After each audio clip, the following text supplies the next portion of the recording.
Perfecto. Ok. Estamos viendo el tema de los efectos de los contratos.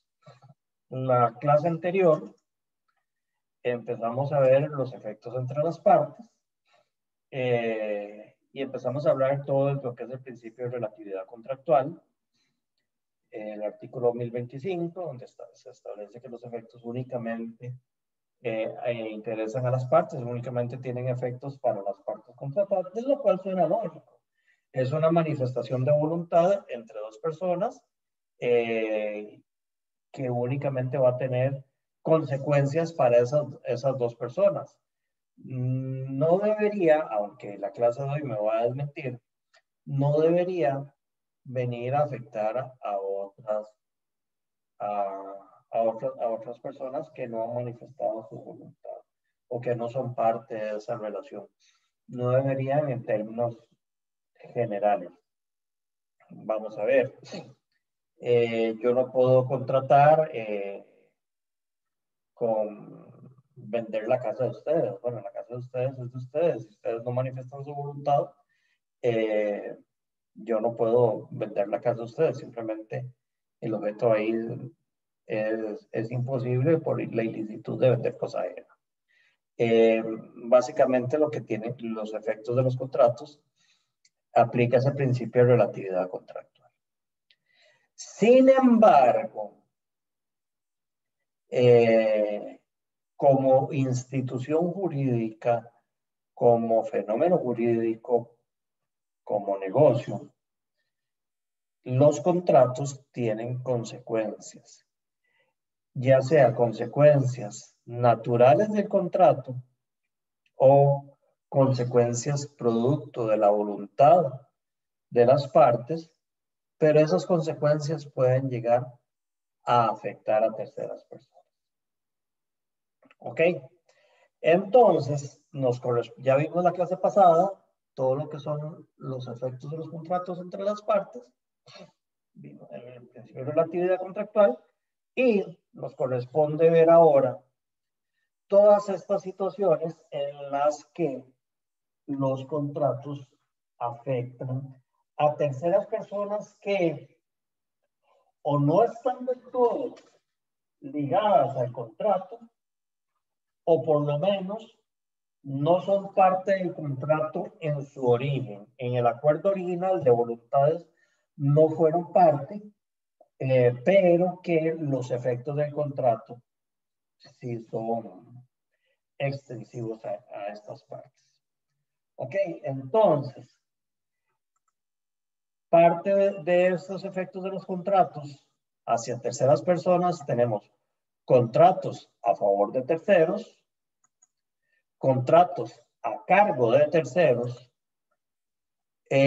las consecuencias de los contratos en caso de que haya causavientes o sucesores, los contratos normativos, los contratos reales.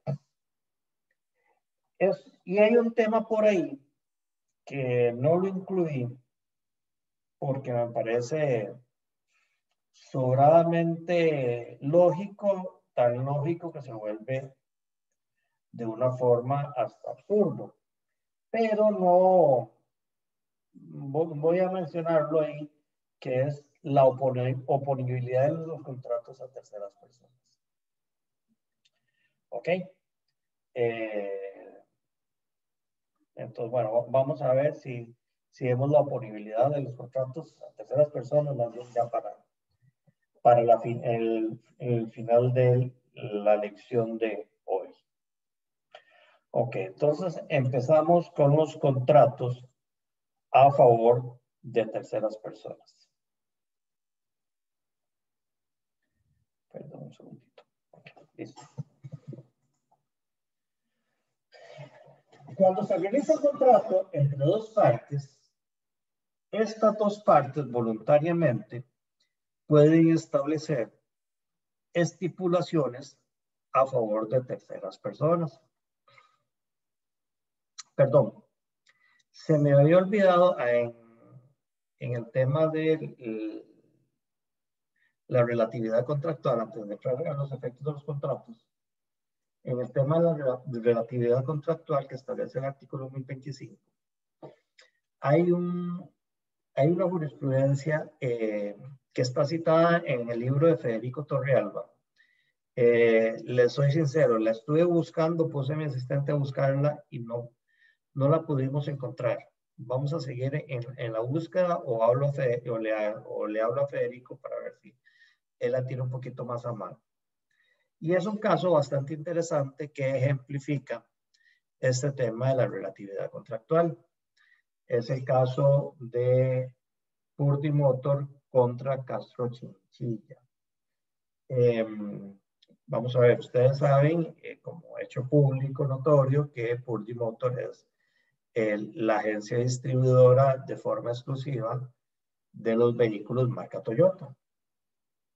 Resulta que este señor Castro Chinchilla hace algunos años empezó a importar vehículos marca Toyota, pese a que Purdy Motor tenía la exclusividad.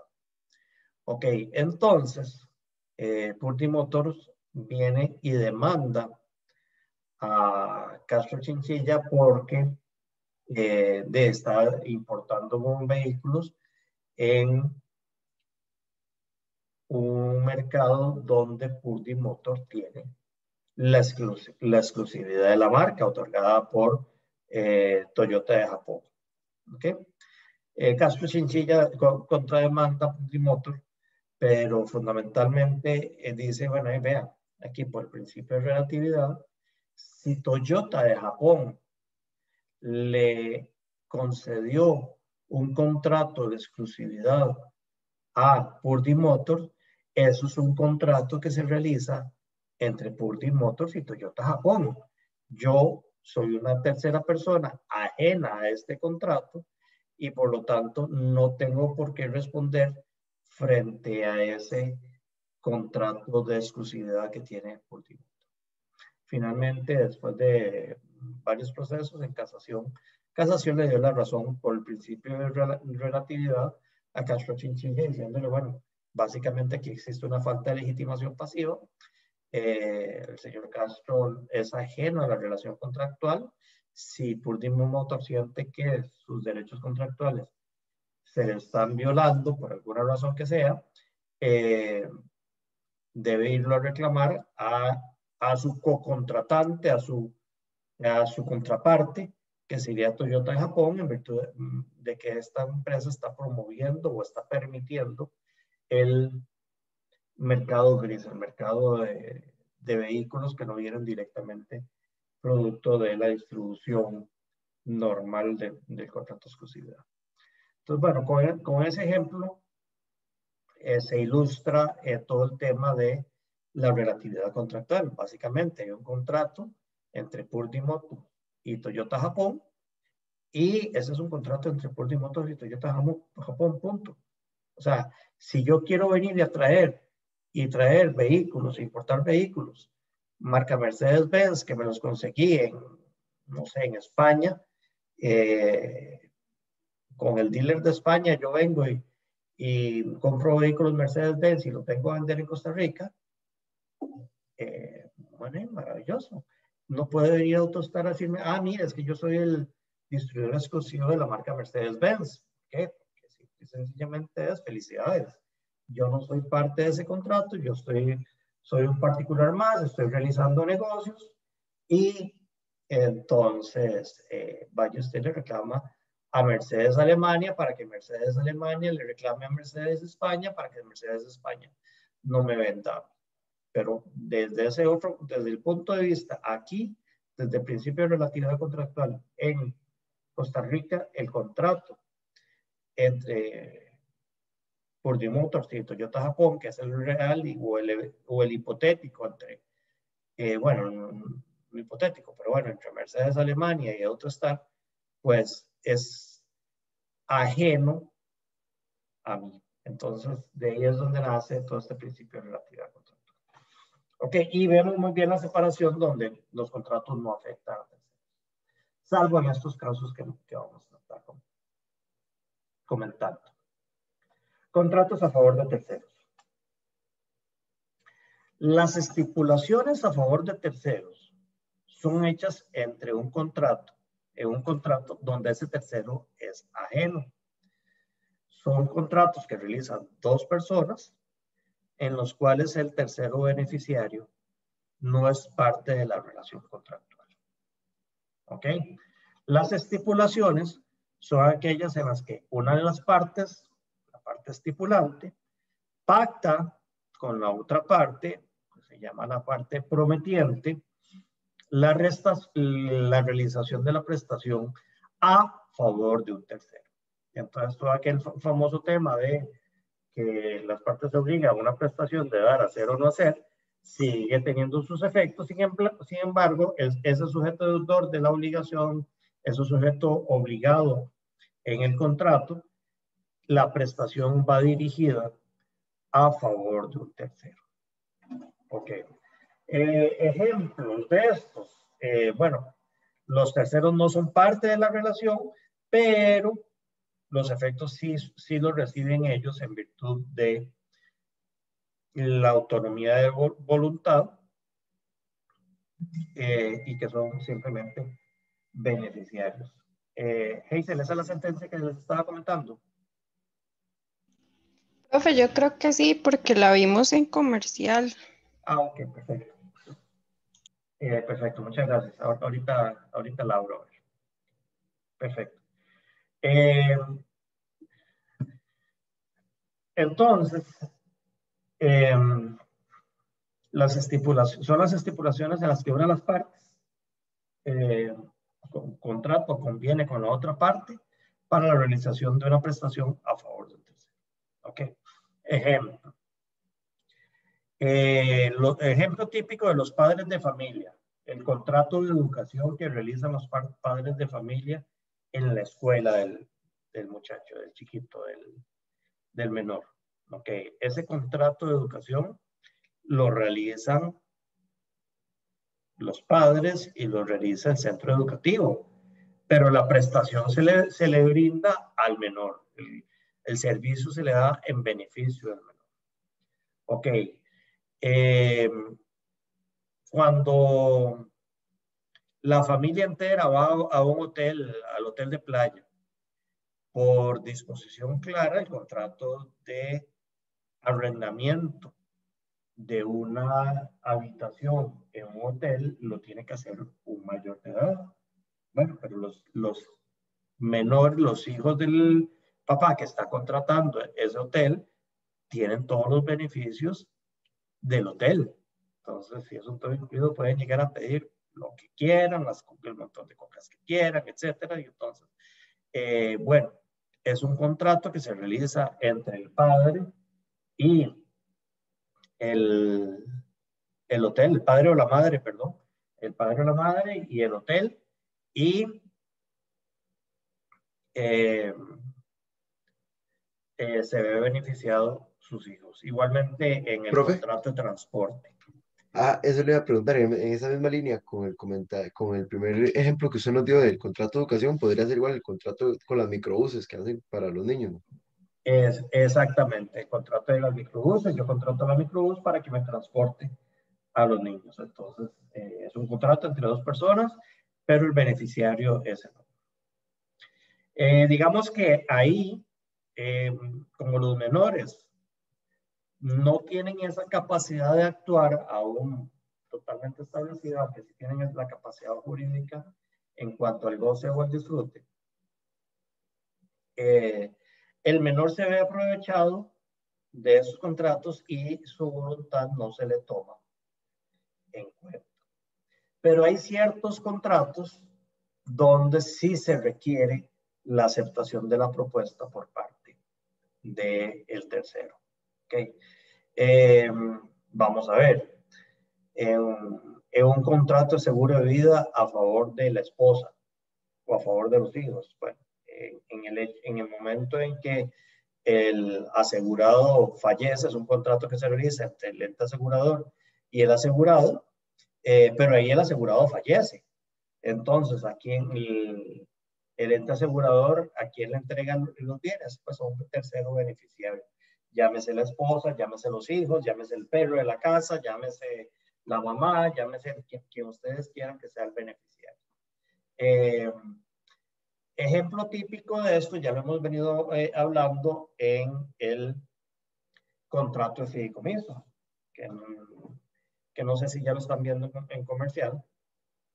En el contrato de fideicomiso, donde una parte, que es el fideicomitente, que es el que aporta los bienes fideicometidos, esto suena medio trabalenguas, pero ya después cuando uno lo entiende es muy sencillo.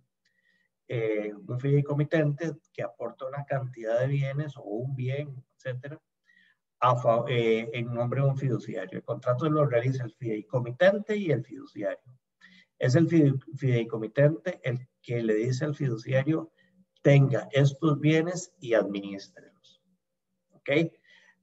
Y de acuerdo a los términos e instrucciones del contrato, el fiduciario se los va a entregar a un tercero beneficiario que se llama fideicomisario. Entonces, el ejemplo típico de estos contratos a favor de terceros también lo vemos en un contrato de fideicomiso. Ok.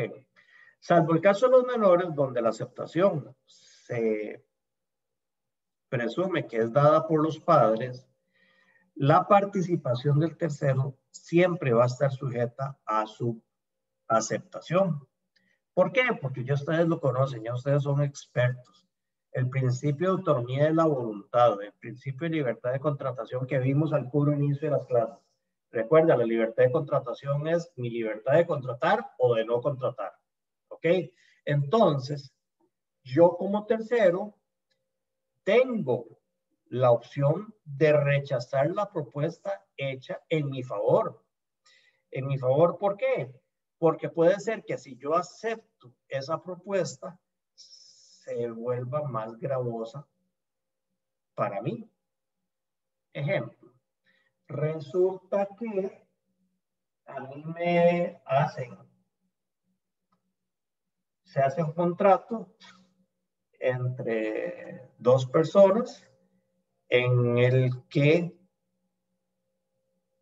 me van a donar una casa en la playa.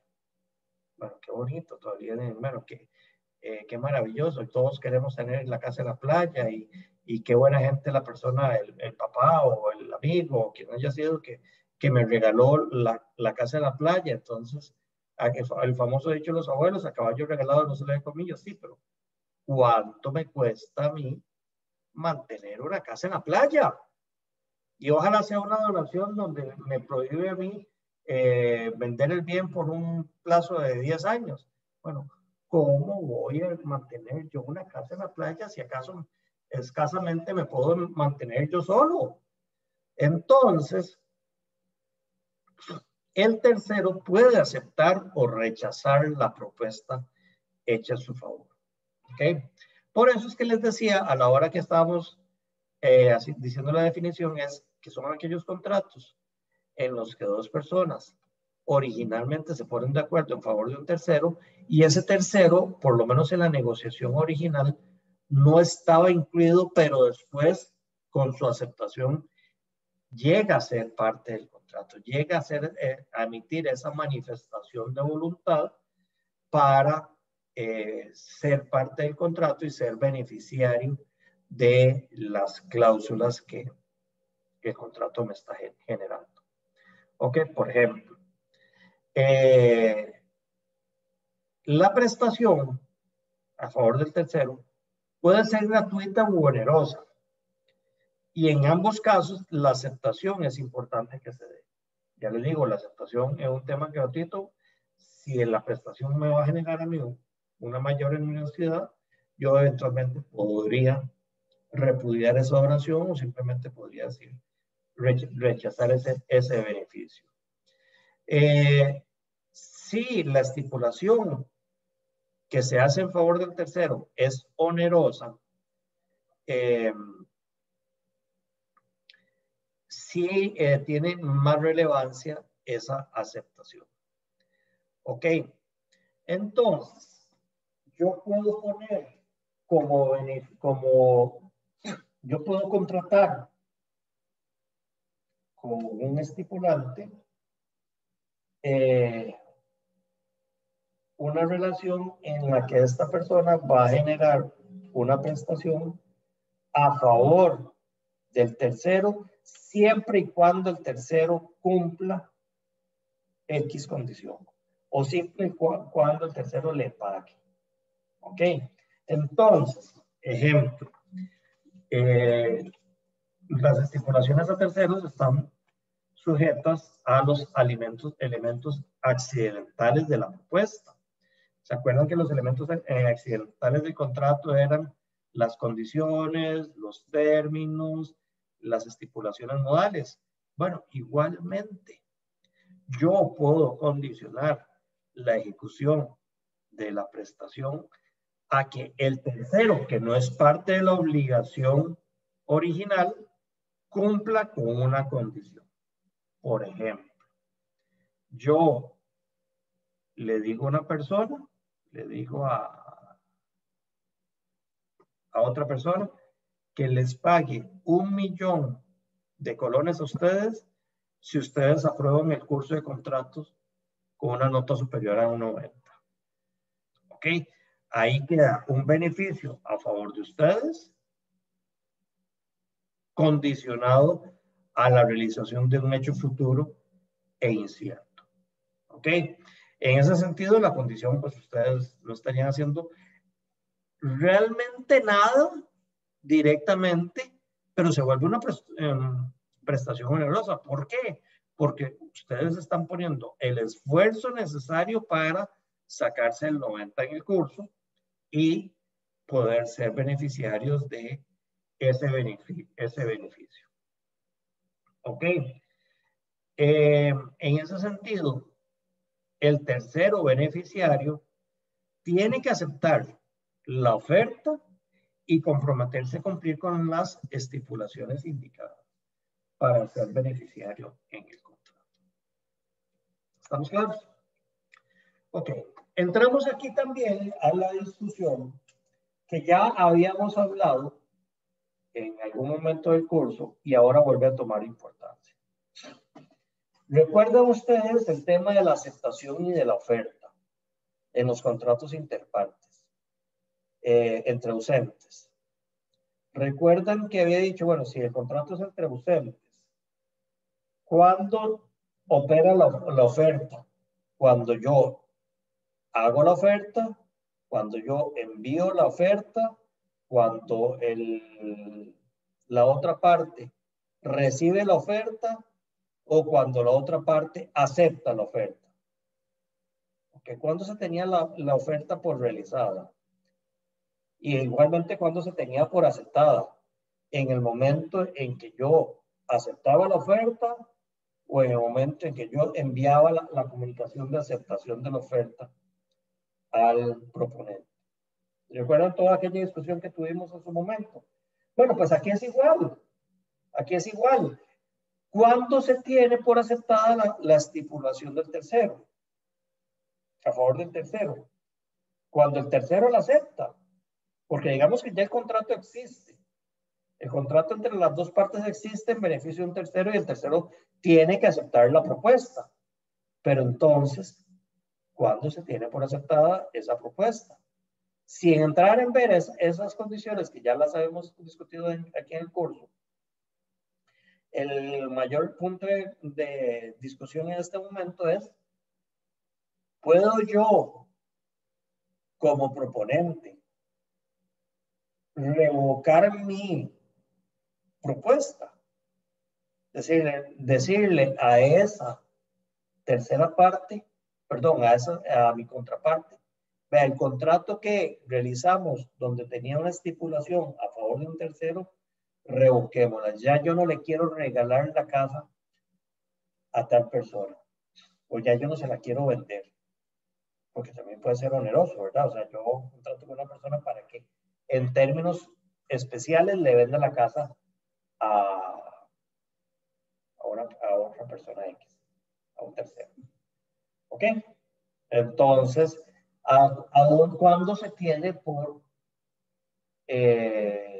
aceptada esa propuesta por parte del tercero, y si ese prometiente, ese oferente, podría retirar esa oferta. En términos generales, a diferencia de lo que habíamos hablado anteriormente, la oferta puede ser revocada en cualquier momento. ¿Por qué? Porque el contrato ya existe ese acuerdo de voluntades entre las dos partes. En favor de un tercero, sí, pero ya existe ese contrato de voluntades entre las dos partes. Mientras la contraparte no haya empezado a la realización del beneficio en favor del tercero y el tercero no la haya aceptado, entonces podría ser revocada esa oferta y cambiado los términos. Pero bueno, eso es también parte de la discusión que se tiene. Okay. Perdón, esos son los elementos accidentales de la propuesta. Ok. Contratos a cargo de un tercero. Los que acabamos de ver son los contratos a favor de un tercero, que suenan muy sencillos. O sea, yo contrato con una constructora, con una desarrolladora, para que le venda la casa o le regale la casa o le traspase la casa a favor de mi hija que se va a casar. ¿Ok? O yo contrato con Castro Chinchilla, con Purtimotor, con el que ustedes quieran ahora. Yo contrato con ellos para comprar un carro, pero quiero que lo pongan a nombre de mi hijo. ¿Ok? Entonces, en ese sentido, se están haciendo los contratos a favor del tercero. Entonces, muy difícilmente el tercero que se está beneficiando vaya a decir que no, salvo que si realmente considere que la prestación o ese beneficio va a ser más gravoso para él. Ahora bien, donde suena un poquito más complicado es en los contratos a cargo de un tercero, que es básicamente un contrato en virtud del cual el promitente se obliga frente al promisario de que un tercero va a realizar la prestación. Ok, vamos a ver. En la primera situación, mi contraparte iba a realizar la prestación en beneficio de un tercero. ¿Ok? Aquí no. Aquí yo hago un contrato con otra persona, con un promisario, para que un tercero cumpla con la prestación. Quedaría el tercero obligado a cumplir. Qué extraño eso, ¿verdad? Bueno, no es tan extraño. Se presenta mucho. Bueno, en comercial, por ejemplo, las letras de cambio. No sé si están familiarizados con la estructura de la letra de cambio. La letra de cambio es un título o valor mediante el cual se consigna una promesa incondicional de pago en la que el librador le dice al librado que le pague incondicionalmente una cierta cantidad de dinero al beneficiario. Pero vamos a ver, esa letra de cambio, ¿cómo nace? Nace entre el librador y el beneficiario. Entonces yo hago un documento en que le ordeno al librado pague esta suma de dinero al beneficiario. Eso es una letra de cambio. Suena medio abstracto. No lo es tanto. No lo es tanto. Y no quiero meterme tal vez en temas de derecho comercial 3 de títulos valores, pero muy por pincelada. Ustedes saben que el desarrollo del derecho comercial se dio fundamentalmente en la Edad Media, donde los mercaderes, los comerciantes iban de pueblo en pueblo vendiendo sus mercancías y ahí iban iniciando el comercio. ¿Qué es lo que pasaba? Que cuando iba a ir el comerciante feliz de la vida por los bosques de Sherwood, se le aparecía el famoso Robin Hood y le quitaba todo lo que tenía. Entonces, desde la Edad Media ya caminar y transitar con sumas de dinero era peligroso. Ni se diga ahora. Entonces, ¿qué fue lo que empezaron a hacer los comerciantes para evitar esa pérdida de dinero? Empezaron a establecer relaciones comerciales con otros comerciantes a quienes le debían plata, tenían relaciones comerciales. Entonces yo iba a una comarca X, llegaba y compraba bienes, pero no tenía efectivo. Pero yo había otro comerciante, otra persona que tiene una deuda conmigo en el otro pueblo. Entonces yo libraba un documento, emitía un documento donde le decía a la persona a quien yo le estoy comprando ahora las mercancías en esta comarca, ok, yo no tengo plata porque viajar con plata es peligrosísimo. Entonces, le voy a emitir este documento para que vaya a aquel pueblo y le cobre a fulanito tal suma de dinero. Y fulanito se lo va a pagar. ¿Ok? En realidad ahí se parte mucho de la buena fe, se parte mucho de las relaciones comerciales, de mucho de la honestidad, pero bueno, así empezó. Ese contrato, bueno, yo ahorita lo vamos a ver, pero tiene que presentársele al librado, a la persona que está en el otro pueblo, para que acepte la letra de cambio y se comprometa. Ok, ya van a ver un poquito más a fondo letra de cambio cuando estén en títulos valores, pero a partir de la letra de cambio, que fue el primer título de valor, nacieron el resto de títulos valores. Entonces podría ser más fácilmente entendible esos contratos con estipulaciones a cargo de un tercero, por ejemplo, un cheque. Ok. ¿Qué es un cheque? Un cheque, básicamente, es un título de valor, es una orden incondicional de pago generada con un banco. No vamos a entrar con ese tema netamente teórico, pero bueno, en términos prácticos, ¿qué es un cheque? Es un contrato donde yo le digo al beneficiario, vea, le estoy dando una orden al banco para que el banco le pague a usted cierta suma de dinero que yo tengo depositada en el banco. ¿Okay? Eso es un cheque. Entonces, un cheque es, yo le estoy dando un papel para que una tercera persona cumpla una prestación. Es decir, le estoy dando un papel para que usted vaya donde esa persona, llámese banco, y el banco tome de mis fondos una cierta cantidad de dinero, la cantidad que por el principio de literalidad indique el cheque, y se lo entregue a esa persona. Profe, una consulta. Sí, señor. Podría ser un ejemplo de estos contratos a cargo de terceros, a veces los que firman los padres con respecto de sus hijos que salen como en programas, anuncios o cuestiones de estas. Sí, podría ser. Podría ser, o sea, el contrato, ya ahorita lo vamos a ver, pero digamos, eso es un muy buen ejemplo en el sentido de que se firma el contrato entre la agencia de publicidad o entre la productora y los padres de familia, porque el hijo es menor de edad, se firma el contrato entre los dos mayores para que el menor realice una determinada prestación. Es también un muy buen ejemplo de eso. ¿Ok? Entonces, básicamente son contratos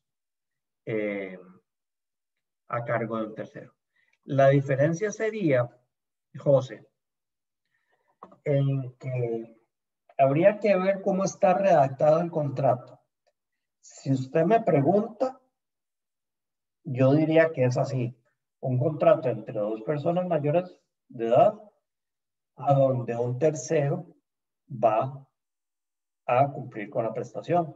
Sin embargo, también podría ser que sea el contrato firmado entre, por ejemplo, la agencia de publicidad o la productora y el menor de edad representado por los padres, en cuyo caso ahí no estamos en un contrato a cargo de un tercero, sino que estaríamos en un contrato entre dos partes, donde una de las partes es menor de edad y consciente por medio de sus representantes, que son sus padres. Entonces, habría que ver cómo está el contrato. Yo me inclino por la primera, como contrato a cargo de un tercero. ¿Ok? Perfecto. Okay. Pero bueno, queda claro más o menos con el tema este del ejemplo que pone José o el tema del cheque en la letra K. Ok. Salvo que la obligación sea intuita persona, el promitente puede sustituir la prestación del tercero. Ok. Si yo tomo la letra de cambio y me voy a cobrársela y viene el promitente y dice, no, mira, no se la cobres. La verdad es que toma, yo te la voy a pagar. El promitente en cualquier momento de la relación comercial puede sustituir al tercero. Y eventualmente no solamente puede sustituirlo con su propia persona, sino que además puede incluso cambiar al tercero. Puede decirle, este tercero no es el que le va a pagar o este tercero no es el que le va a cumplir, sino que es el otro tercero. Por ejemplo, yo compro un televisor en la tienda de televisores que ustedes indiquen y la tienda me indica que la garantía va a ser cubierta por el taller XX. ¿Ok?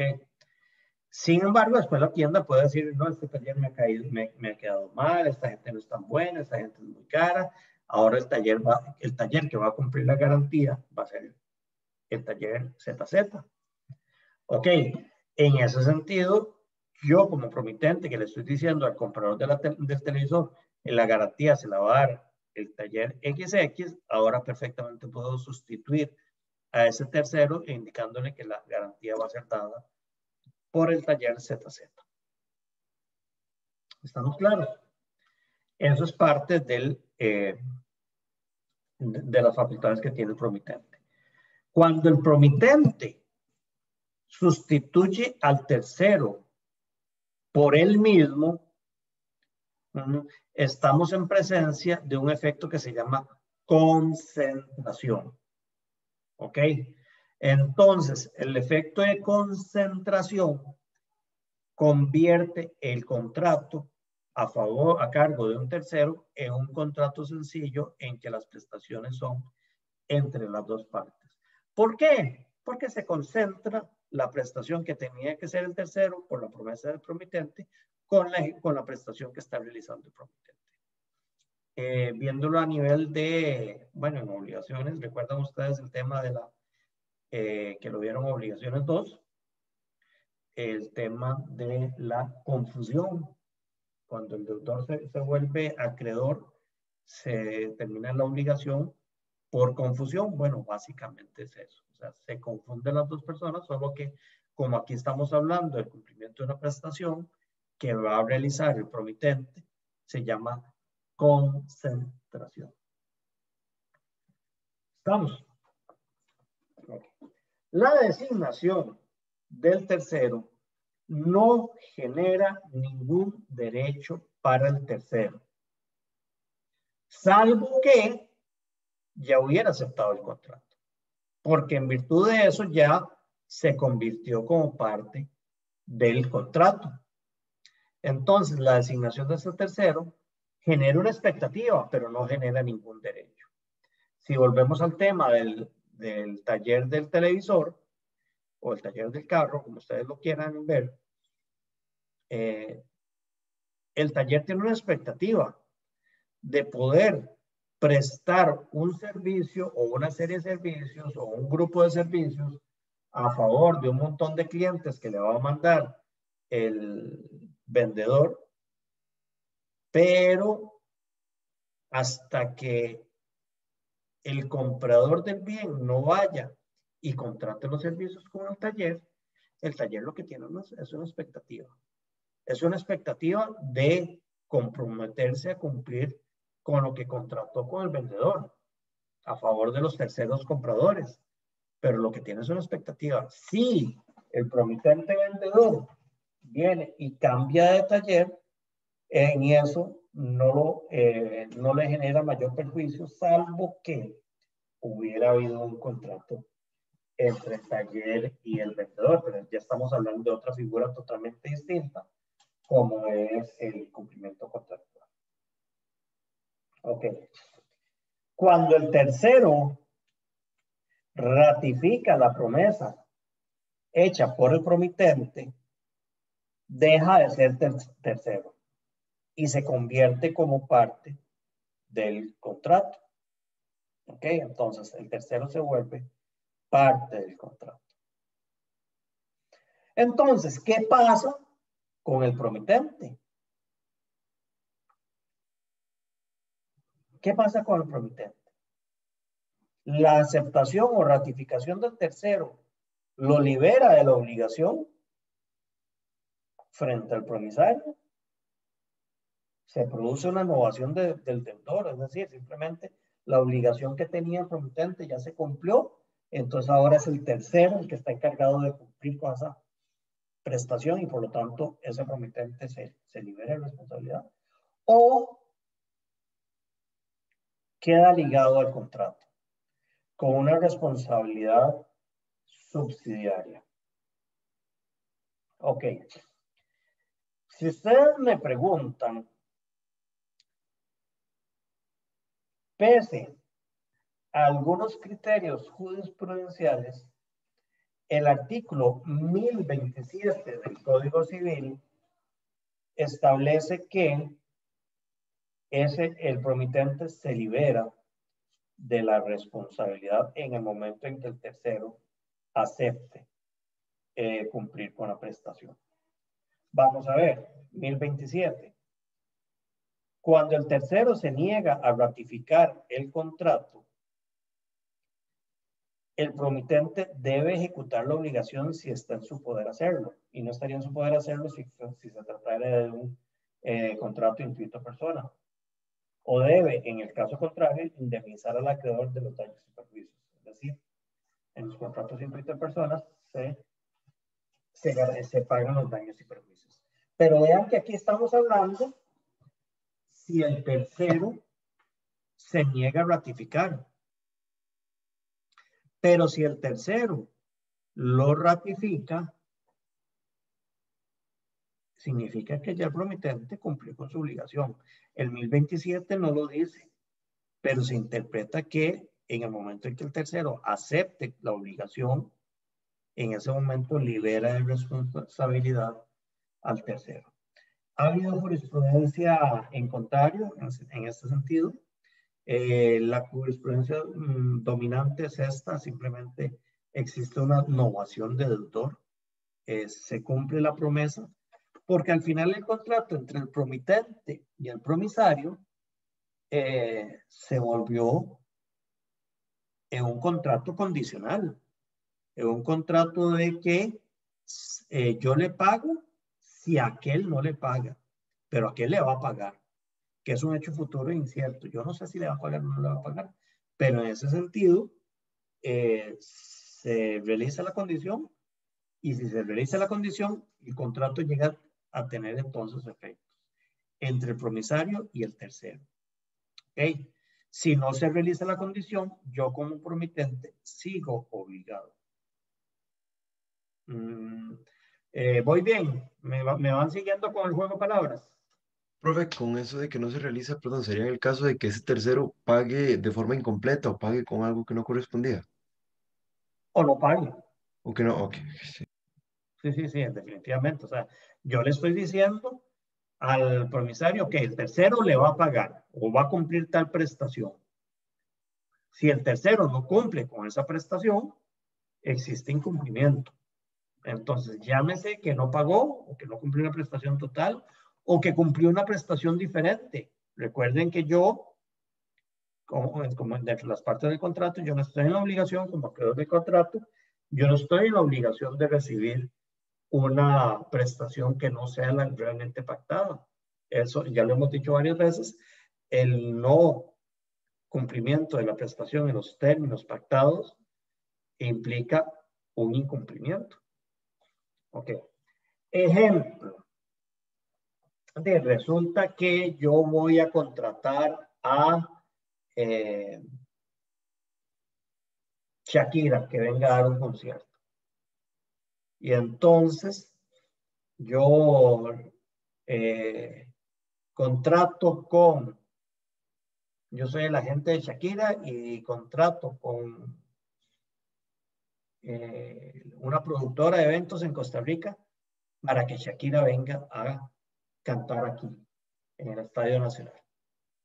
¿Ok? Bueno, yo estoy realizando un contrato a cargo de Shakira. Eso es un contrato intuito persona. ¿Por qué?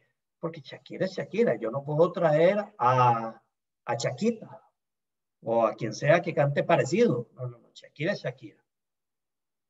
¿Estamos? Entonces, si el contrato es intuito persona, en el sentido de que ese tercero es el que necesariamente tiene que brindar la prestación, el hecho de que el tercero no lo haga, obviamente no faculta a Bernal Jiménez a que se ponga unos flecos ahí y empiece a cantar. No se puede. ¿Ok? Entonces, únicamente el promitente está en la obligación o en la posibilidad de pagar los daños y perjuicios que el incumplimiento del tercero le genere al promisario. ¿Ok? Entonces, desde el punto de vista que estábamos hablando, en el momento en que el tercero acepte la realización, el cumplimiento, en ese momento aplica en el contrato original una condición resolutoria. Es decir, la obligación que yo tenía de cumplir con esa prestación, en el momento en que el tercero lo acepte, se da por realizada la condición y por lo tanto el contrato original desapareció y se establece entonces un nuevo contrato entre el promisario y el tercero aceptante. ¿Ok? ¿Qué pasa si entonces si el tercero incumple? Sigamos entonces los términos del artículo 692, básicamente. O sea, nos vamos por incumplimiento en un contrato bilateral donde la parte que ha cumplido o que no ha dejado de cumplir puede exigir el cumplimiento forzoso o la resolución del contrato con el pago de los daños y perjuicios. ¿Ok? ¿Estamos claros? A diferencia de si es intuito persona, donde únicamente se puede solicitar el pago de los daños y perjuicios. ¿Estamos claros con las obligaciones intuito persona? Perdón, con las obligaciones a cargo de un tercero.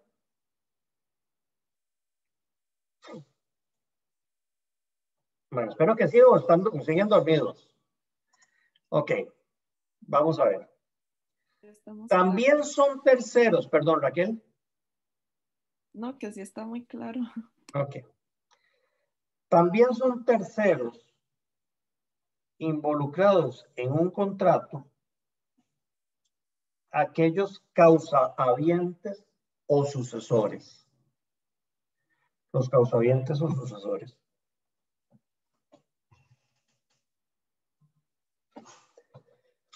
Los causahabientes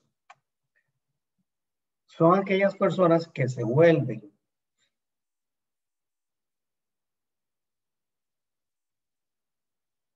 titulares de los derechos y obligaciones de una de las partes dentro del contrato. En este caso, los causahabientes, o más bien, en este caso, en el contrato original, no se establecen los efectos a favor de los causahabientes ni en contra de los causahabientes. Simplemente hay un contrato que se establece entre dos partes. Los causahabientes, estos terceros, llegan a sustituir la posición de una de las partes contratantes. Es decir, existe una sustitución de la parte obligada o acreedora incluso. de la parte contratante. ¿Ok? Es una sustitución total. Los causavientes hay de dos tipos. Los causavientes particulares o singulares, se lo pueden encontrar también así en la doctrina, y los causavientes universales. Ok. Los causavientes singulares, que es lo que vamos a ver ahora, ellos adquieren la posición de la parte dentro del contrato en virtud de un acto traslativo de dominio. En virtud de un acto traslativo de dominio. Ok. En el contrato de arrendamiento, del contrato de alquiler, perdón, contrato de alquiler, contrato de arrendamiento regulado por la Ley de Arrendamientos Urbanos y Suburbanos. La Ley de Arrendamientos Urbanos y Suburbanos es una ley de orden público en donde se intenta garantizar la permanencia, la necesidad que tienen las personas de alquilar residencias, de alquilar una casa de habitación, y esta ley, en virtud de tratar de garantizar esa vivienda digna, pone como plazo mínimo de los contratos de alquiler 3 años. Y este tema ya lo habíamos hablado anteriormente. ¿Ok? Entonces yo vengo y alquilo un apartamento ahí en San Pedro. Se lo alquilo a doña Rosita, y alquilo un apartamento en San Pedro y hacemos un contrato por 3 años. Pero resulta que doña Rosita vendió el apartamento a Joaquín, o doña Rosita pasó a mejor vida, y entonces el heredero de doña Rosita adquirió el apartamento. ¿Qué pasa entonces conmigo?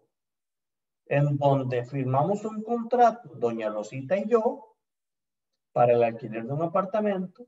Por disposición de ley, ese contrato tiene una duración mínima de 3 años, y al año resulta que ya doña Rosita no es la dueña, porque doña Rosita lo vendió, para no ponernos trágicos en este momento. Doña Rosita vendió el apartamento. Quien adquiere el apartamento de doña Rosita está adquiriendo un contrato en el que no fue parte. ¿Ok? Ya que por disposición de la ley, el adquirente de un bien inmueble alquilado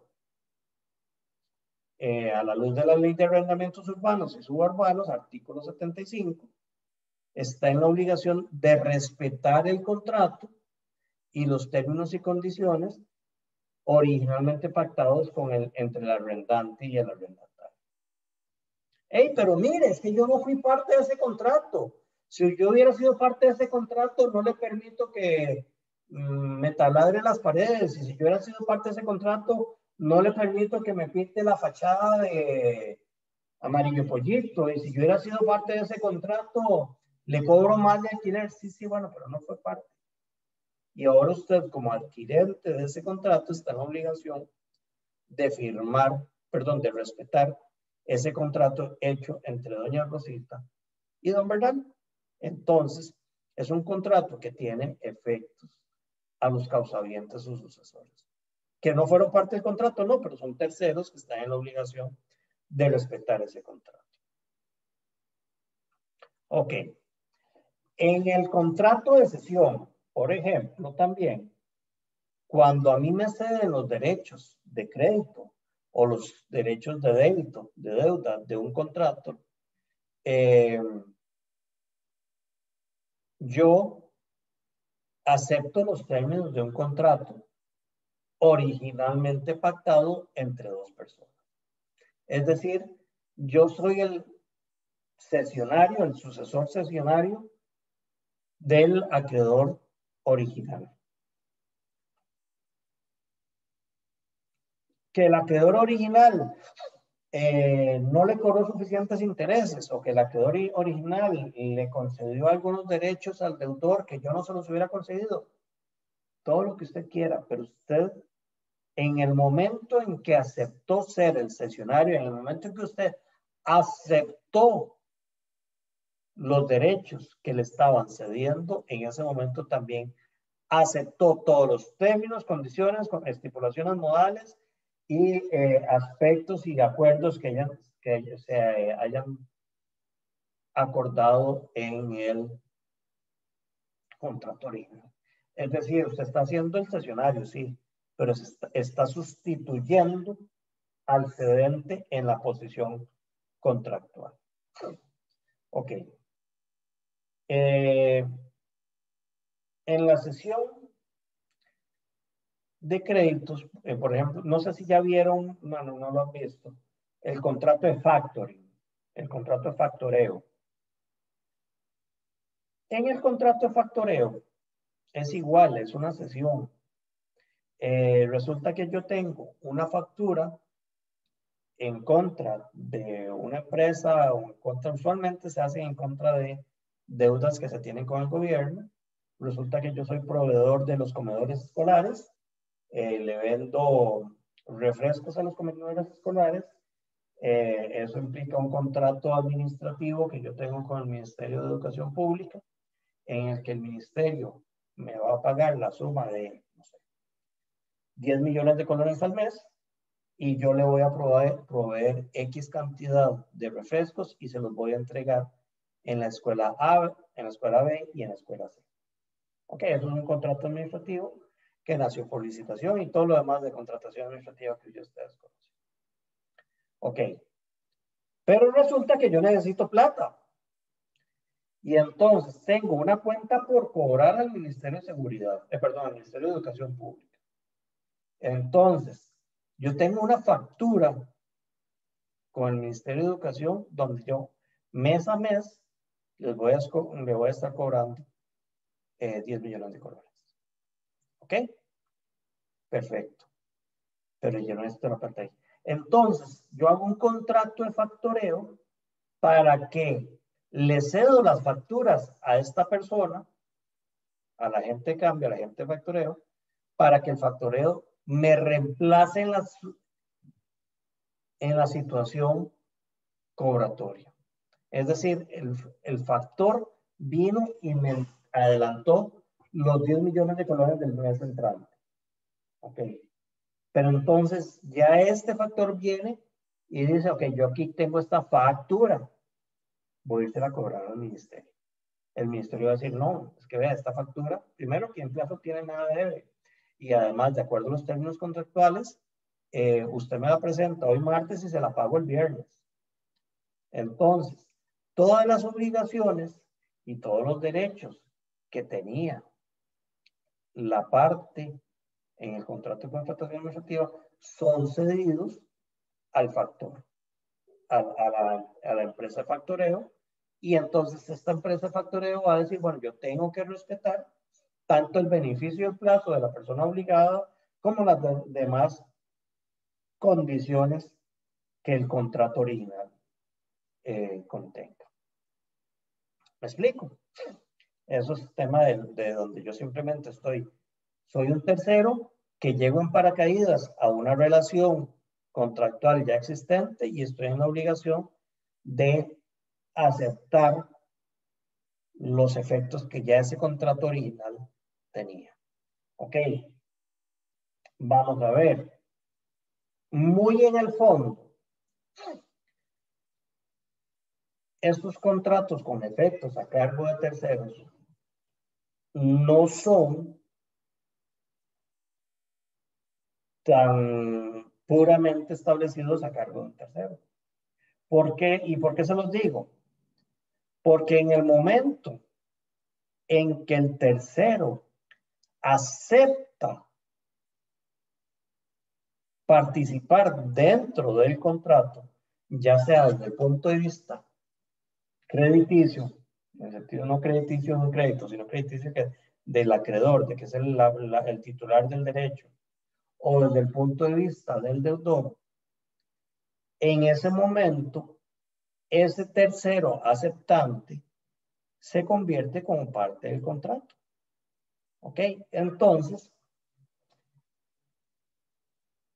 no es tan cierto que sea un tercero. Sin embargo, siempre se les considera tercero porque no fueron parte de la contratación original. Ok, causavientes universales. Ok, yo creo que ya a estas alturas ustedes aún no han visto juicios universales, ¿verdad? Sucesorios, quiebras, aspectos concursales, creo que se ven hasta quinto año, si no me equivoco. Si me equivoco, ¿qué dicha? Entonces me lo van a entender muy fácil. Pero bueno, los procesos universales se llaman procesos universales justamente porque vienen a liquidar la universalidad del patrimonio. ¿Recuerdan cuando ustedes vieron en obligaciones el tema patrimonial? ¿Qué era el patrimonio? El patrimonio era el universo de bienes, el conjunto de bienes que una persona tenía y que ese conjunto de bienes, ese universo de bienes, se comportaba como un todo frente al pago de todas sus deudas. Ok, eso se conoce como el patrimonio. Entonces, salvo el caso de los fiduciarios, mi patrimonio es mi carro, mi casa, mis cuentas en el banco, todo lo que sea mío. Es decir, que si yo compro una finca, es que la compré años después, eso no es parte del patrimonio, no. Todo lo que yo tenga es parte de mi patrimonio. La finca es parte de mi patrimonio. Si compré una casa en la playa, la casa en la playa es parte de mi patrimonio. Es decir, todo es ese universo de bienes que tiene la persona se constituye como patrimonio. Sin embargo, en algunos casos, ese patrimonio es transferido. Recuerden, no sé si ya lo habíamos visto, pero si no lo habíamos visto, el patrimonio como objeto contractual es imposible. No es lícito que yo les venda mi patrimonio. ¿Por qué? Porque el patrimonio es un derecho personal. Es decir, es todo lo que yo tenga. Que yo puedo vender un bien que forma parte de mi patrimonio, sí.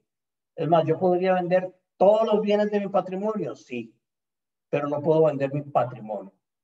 Porque el día de mañana me entran 100 colones y esos 100 colones son parte de mi patrimonio. ¿Ok? Pero bueno, en algunos casos el patrimonio sí es traspasado a un causaviente. Por ejemplo, en el caso de los procesos universales, ya sea por los procesos sucesorios o eventualmente por un proceso concursal. Ok.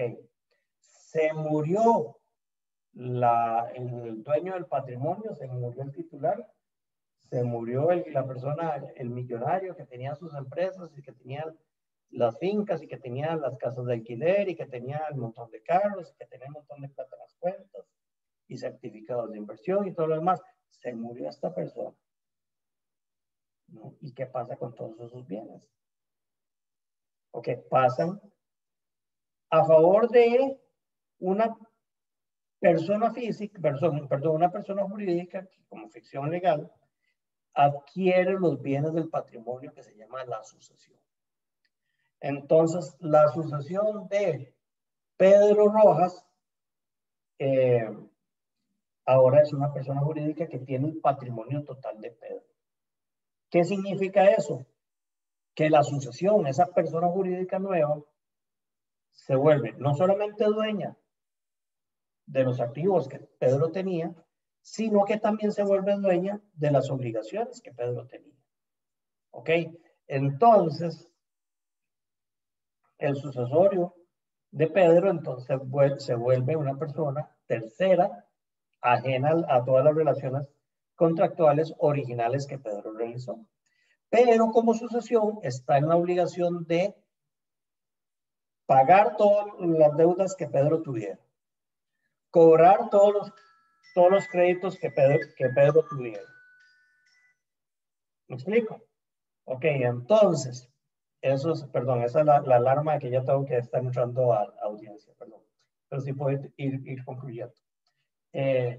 significa que esa sucesión, ese proceso sucesorio, esa persona jurídica llamada sucesión, se vuelve la persona obligada de todos los contratos que hizo Pedro y acepta los efectos de los contratos realizados por Pedro. ¿Me explico? Es un tercero, si es un tercero, a quien le afecta los efectos de los contratos que realizó Pedro.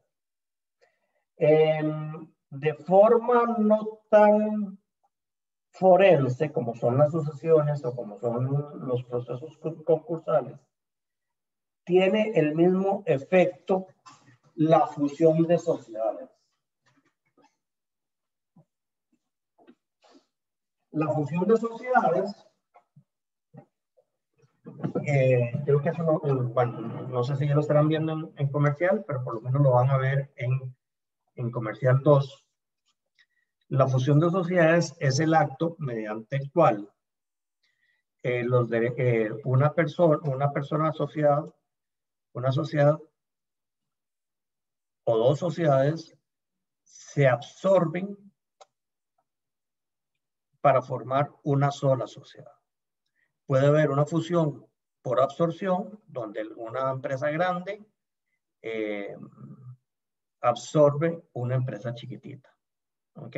Resulta que viene Walmart y absorbe una cadena de supermercados local en San Carlos, para poner ahí un Walmart grande. Entonces, absorbió. Es una fusión por absorción, o puede ser una fusión por creación, donde dos sociedades se unen y nace una nueva sociedad con un nombre nuevo, con una sola jurídica nueva, con socios y todo. ¿Ok? Ya sea una fusión por absorción o ya sea una fusión por creación, cualquiera de las dos formas de fusión, le aplica lo regulado en el artículo 224 del Código de Comercio, 224 Código de Comercio, que dice: los derechos y obligaciones de las sociedades constituyentes serán asumidos de pleno derecho por la nueva sociedad o por la sociedad que prevalezca, dependiendo si es creación o absorción. Ni la responsabilidad de los socios, directores y funcionarios, ni los derechos y acciones contra ellos serán afectados por la fusión. ¿Estamos claros? Entonces, cuando una sociedad se funde con otra sociedad, entonces, ¿qué es lo que pasa? El patrimonio de la primera sociedad, o de las dos sociedades, pasa a formar parte de esta otra nueva sociedad, o de la sociedad prevalecida. ¿Eso qué implica? Que los derechos y obligaciones de la primera sociedad o de la sociedad absorbida son aceptados por la sociedad absorbente. ¿Eso qué implica para la materia nuestra? Que los contratos realizados por la sociedad absorbida tienen que ser aceptados por la sociedad absorbente. Entonces, son contratos que la sociedad absorbente no realizó, que incluso no está aceptando expresamente formar parte dentro de ese contrato, porque no le ha dicho a las partes: sí, yo acepto los términos y obligaciones de ese contrato, pero al haberse convertido en la sociedad sobreviviente en esta absorción, o la sociedad resultante en esta absorción, entonces adquiere todos los contratos y todos los efectos que estos contratos le generen, como si fueran la misma sociedad original. ¿Ok? Entonces, eso es parte de los efectos a terceras personas, donde la sociedad absorbente no fue parte original del contrato, pero los efectos del contrato sí tienen que ser asumidos por ella. ¿Estamos claros? Ok, bueno, vamos por contratos normativos, pero como ya tengo que estarme conectando con el juzgado. Entonces, más bien, muchísimas gracias por haberse levantado hoy un poquito más temprano.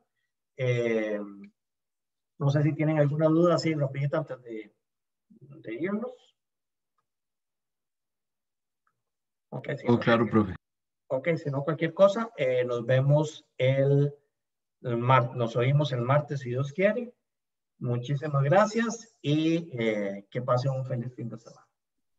Gracias, Chao, profesor. buen día, profe, gracias. Gracias, igual. Gracias, igualmente, buen día.